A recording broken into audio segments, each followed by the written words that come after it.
Babaeng subuot piglugusan, nako ang nakabulagta asin may tama sa lalawgon sa sarong-harong. Mga sospek arestado makalihis mahagop kan CCTV. Uyan report ni Don Jimenez.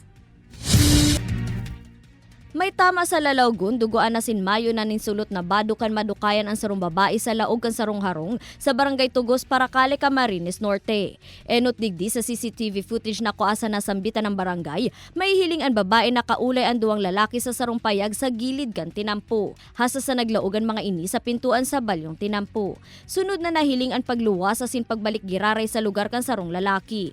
Hasa sa sunod naman na nagluwasan mga ini sa inutan na parte kan lugar, asin nagbalik giraray sa pintuan na enot na piglaugan kan mga ini.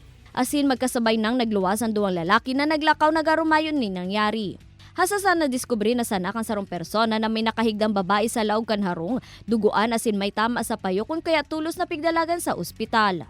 Pag-uwi niya po kaninang madaling araw sa kanyang tahanan, so bumulaga po sa kanya ang isang babae na duguan sa bahagi ng mukha hanggang sa may ulo.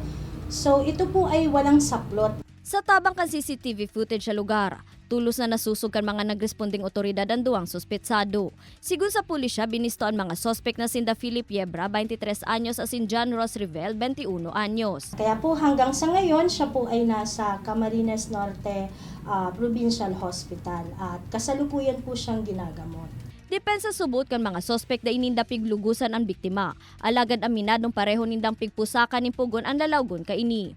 Dugang pa kan mga sospek entertainer subuot ang biktima asinda isinda nagkasundo sa bayadan hasa sa napuli sa nasambitan ng insidente. Sa ngunya nasa kustodiya na kan Paracale MPS ang mga sospek asin nahahampang sa kasong rape with frustrated homicide. Ini si Don Jimenez, Balitang Bicolandia.